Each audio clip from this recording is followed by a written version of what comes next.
UPSC के जरिए नौकरशाही में लेटरल एंट्री पर इन दिनों घमासान मचा है और इस घमासान पर मोदी सरकार ने पूर्ण विराम लगा दिया है। दरअसल मोदी सरकार ने लेटरल एंट्री के विज्ञापन पर रोक लगाने का आदेश दिया। अब इस संबंध में कार्मिक मंत्री जितेंद्र सिंह ने यूपीएससी चेयरपर्सन को पत्र लिखा है और इस पत्र में लिखा गया है कि इस नीति को लागू करने में सामाजिक न्याय और आरक्षण का ध्यान रखा जाना चाहिए। यूपीएससी चेयरपर्सन को लिखे अपने पत्र में जितेंद्र सिंह ने कांग्रेस सरकार में बिना आरक्षण के लेटरल एंट्री का भी जिक्र किया। उन्होंने लिखा कि मंत्रालय और यूआईडीएआई के प्रमुख जैसे पदों पर बिना आरक्षण की प्रक्रिया का पालन किए ही भर्तियां की गई। ये बात भी किसी से छिपी नहीं है कि किस तरीके से कुख्यात राष्ट्रीय सलाहकार परिषद यानी एनएसी के सदस्य प्रधानमंत्री कार्यालय को नियंत्रित करने के लिए सुपर ब्यूरोक्रेसी की तरह संचालित हो रहे थे। जितेंद्र सिंह के लेटर के कुछ देर बाद ही यूपीएससी ने भी अपने लेटरल एंट्री वाले विज्ञापन को रद्द करने का आदेश जारी किया। लेटरल एंट्री पर तुरंत रोक वाले आदेश पर केंद्रीय मंत्री अश्विनी वैष्णव ने कहा कि प्रधानमंत्री मोदी सामाजिक न्याय के लिए जाने जाते हैं और यही वजह है कि बिना वक्त गवाए लेटरल एंट्री पर रोक लगा दी गई है। यूपीएससी में लेटरल एंट्री एक बहुत ही ट्रांसपेरेंट मेथड जो लिया था उसमें रिजर्वेशन के प्रिंसिपल्स लगे, ऐसा निर्णय लिया है। आपने देखा प्रधानमंत्री श्री नरेंद्र मोदी जी ने हमेशा सामाजिक न्याय के प्रति अपनी प्रतिबद्धता दिखाई है।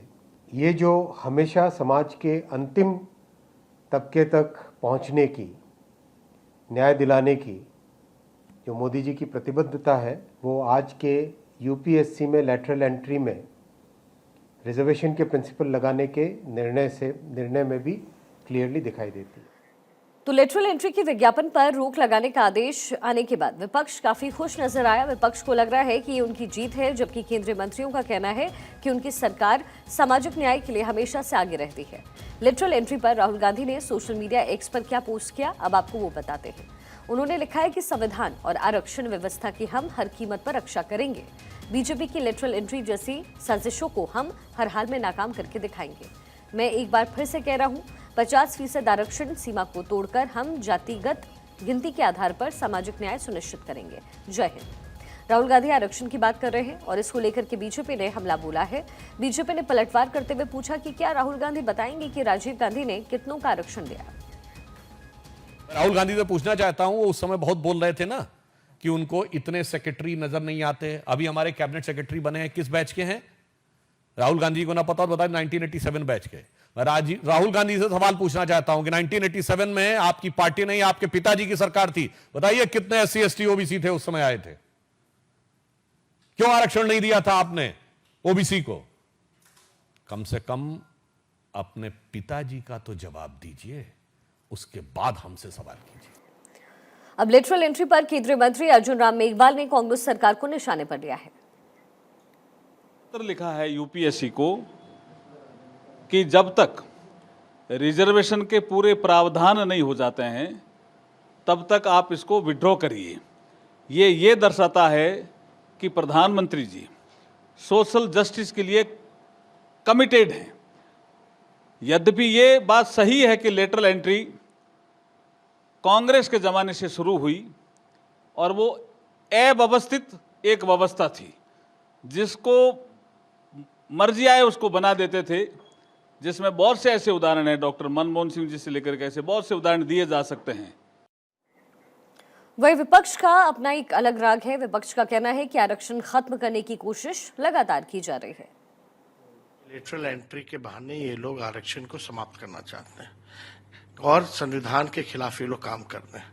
हम लोग शुरू दिन से ही बोलते रहे हैं कि भाई ये लोग आरक्षण विरोधी हैं, एससी एसटी विरोधी लोग हैं और ये लोग किसी भी कीमत पे नहीं चाहते हैं कि एससी एसटी समाज जो है सचिवालय में बैठे।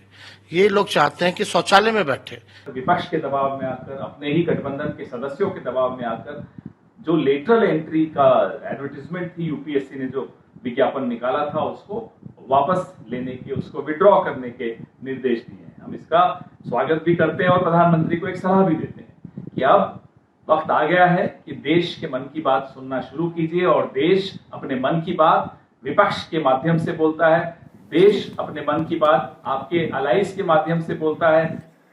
अब राहुल गांधी भले ही इसे जीत बता रहे हों, आरक्षण व्यवस्था की हर कीमत पर रक्षा करने की बात कह रहे हों, लेकिन मोदी सरकार ने लेटरल एंट्री को लेकर के जो पत्र यूपीएससी के चेयरपर्सन को लिखा, उस पत्र में जितेंद्र सिंह ने लेटरल एंट्री की परंपरा 2005 में यूपीए सरकार की ओर से शुरू करने की बात कही है।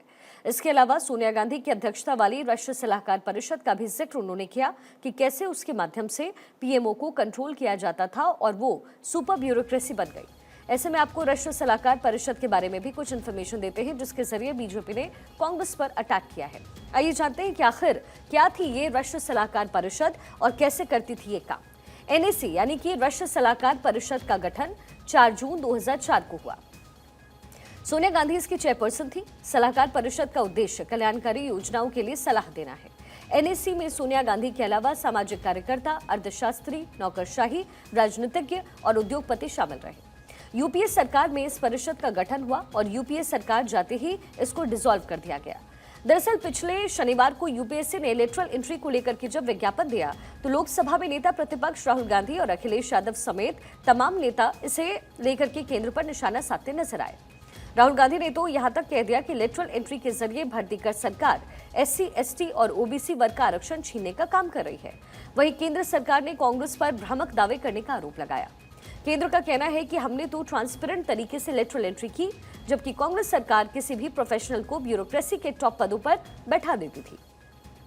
वैसे अगर देखें तो लेटरल एंट्री की शुरुआत मोदी सरकार के वक्त पर नहीं हुई, बल्कि नेहरू एरा से ही इसे देखा जा रहा है। आपको पहले कुछ नाम दिखाते हैं जिन्हें लेटरल एंट्री के जरिए प्रशासनिक महकमे में बड़े पदों पर बैठाया गया, और आगे फिर तफसील से नामों के साथ दूसरे नामों को भी बताएंगे। सबसे पहला नाम है मंतोष सोढी का। आईजी पटेल, मनमोहन सिंह, मोटेक सिंह आलूवालिया और आरवी शाही, ये तो महज कुछ नाम है। अब आपको एक एक नाम और इसके प्रधानमंत्री काल में कौन से महकमे की जिम्मेदारी किसको दी गई उसके बारे में भी बताते हैं। वैसे अगर देखें तो नेहरू जब प्रधानमंत्री थे तब उन्होंने कई ऐसी नियुक्तियां की जो आज के लेटरल एंट्री की तरह ही है। 1959 में जवाहरलाल नेहरू ने औद्योगिक प्रबंधन पूल की शुरुआत की। मंतोष सोढी जैसे लोगों को सरकार में शामिल किया गया। नेहरू काल में मंतोष सोढी भारी उद्योग सचिव बने। वी कृष्णमूर्ति की प्रधानमंत्री नेहरू ने लेटरल एंट्री करवाई। इसके साथ ही भेल सेल में सफलतापूर्वक संचालन करने का तोहफा भी कृष्णमूर्ति को दिया गया।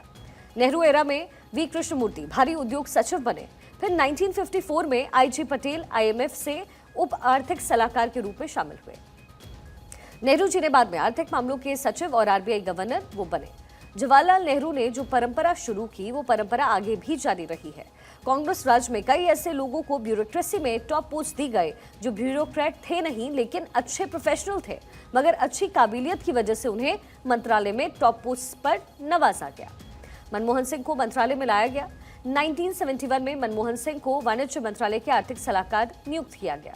इंदिरा गांधी के बाद जब राजीव गांधी प्रधानमंत्री बने तो उन्होंने भी लेटरल एंट्री के जरिए नियुक्तियां की।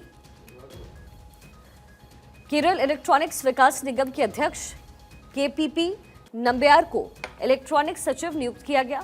इसके साथ ही Sam Pitroda centre for development of telematics का नेतृत्व उन्होंने किया। 1980 और 1990 के दशक में सरकार में शामिल होने वाले कई अर्थशास्त्री अतिरिक्त सचिव स्तर पर आए और फिर सचिव स्तर के पदों पर आसीन हुए। इसी तरीके से अटल बिहारी वाजपेयी ने निजी क्षेत्र के प्रोफेशनल को मंत्रालय में टॉप पोजीशन दी। वाजपेयी राज का लेटरल एंट्री कनेक्शन क्या है ये भी आपको बताते हैं। पूर्व प्रधानमंत्री वाजपेयी ने आरबी शाही को ऊर्जा सचिव के रूप में नियुक्त किया। आरबी शाही निजी क्षेत्र में काम करते थे, यानी कि लेटरल एंट्री पहले से होती रही है, लेकिन जब मोदी सरकार केंद्र की सत्ता में आई तो इसका अलग रूप दिख गया। मोदी सरकार के पहले के प्रधानमंत्री अपने मन से किसी को भी लेटरल ब्यूरोक्रेसी के टॉप पोस्ट पर नवाज देते थे, मगर मोदी सरकार जब आई तो यूपीएससी के जरिए लेटरल एंट्री की शुरुआत हुई, यानी एक प्रोसेस से गुजर करके नियुक्ति होती है। ऐसे में मोदी सरकार और उसके पहले की सरकारों के बीच फर्क के बारे में आपको बताते हैं। प्रधानमंत्री मोदी के समय, दूसरे पीएम के समय एग्जाम के जरिए सिलेक्शन और बिना एग्जाम यानी कि सीधा सिलेक्शन, ये जो कैटेगरी है इसको आप समझिए कैसे प्रधानमंत्री मोदी के टाइम में हुआ लेटरल एंट्री और कैसे उनसे पहले के कार्यकाल यानी कि यूपीए के समय में हुआ। प्रधानमंत्री मोदी के अंडर में एग्जाम के जरिए सिलेक्शन होता था, लेकिन इससे पहले बिना एग्जाम के ही सिलेक्शन कर दिया जाता था। ये बहुत मेन फर्क है इस लेटरल एंट्री का। हालांकि इस पे जब आवाजें उठी और इसको लेकर के जब राजनीति हुई तो फिलहाल उस पर पूर्ण विराम मोदी सरकार ने लगा दिया है। इसके साथ ही प्रधानमंत्री मोदी के समय में संयुक्त सचिव और उप सचिव होते थे, लेकिन पहले सीधे सचिव बनाया गया यूपीए के कार्यकाल में। इसके साथ ही किसी विभाग के डायरेक्टर को ही बनाया जाता था, लेटरल एंट्री के जरिए उनकी एंट्री होती थी, लेकिन पहले सीधे सचिव उन्हें बनाया गया। तो ये जो है ये फर्क है दोनों में। और उसके बाद जिस तरीके से सियासत ने रंग पकड़ा तो फिर जितेंद्र सिंह को ये चिट्ठी लिखनी पड़ी और अपने जो निर्देश थे वो वापस लिए। अब जाहिर है इसको मोल्ड करके, इसको अलग तरीके से स्पेसिफाई करके बीजेपी अब सामने रखेगी, यानी एनडीए की सरकार अब सामने रखने वाली है। यानी लेटरल एंट्री का जो विज्ञापन था उसे हटा दिया गया है अब, यानी एक नए तरीके से इसका अब गठन किया जाएगा। लेटरल एंट्री पर रोक वाले फैसलों पर लोग खुश हैं। सोशल मीडिया पर लोगों का कहना है कि जो काम पिछले 75 साल में नहीं हुआ वो अब हो रहा है। मोदी राज में लेटरल एंट्री में SC, ST, EWS और OBC को जोड़ने की व्यवस्था है। बाबा साहेब के जीवन से जुड़े हुए पंच तीर्थ भी प्रधानमंत्री मोदी ने बनवाए। OBC आयोग को संवैधानिक दर्जा प्रधानमंत्री मोदी के शासनकाल में दिया गया। इतिहास में पहली बार केंद्र में 27 OBC मंत्री मोदी सरकार में बने। तो कुल मिलाकर के अगर देखा जाए तो मोदी सरकार ने लेटरल एंट्री पर विवाद खत्म करने की कोशिश तो की ही है, साथ ही ये भी संदेश दिया कि कांग्रेस का रवैया इस मुद्दे पर पूरी तरीके से विरोधाभासी रहा। सरकार का संदेश साफ है कि लेटरल एंट्री के मुद्दे पर कांग्रेस ने न तो सामाजिक न्याय का ध्यान रखा और न ही आरक्षण के नियमों का, बल्कि अपने हिसाब से मनमानी नियुक्तियां उन्होंने की। लेकिन पीएम मोदी इस व्यवस्था को नहीं चलने देंगे और इसमें सामाजिक न्याय सुनिश्चित करेंगे ताकि संविधान में निहित समानता का अब तक जो नजरअंदाज उसे किया जा रहा था वो लागू किया जा सके, उन पहलुओं को ध्यान में रखा जा सके।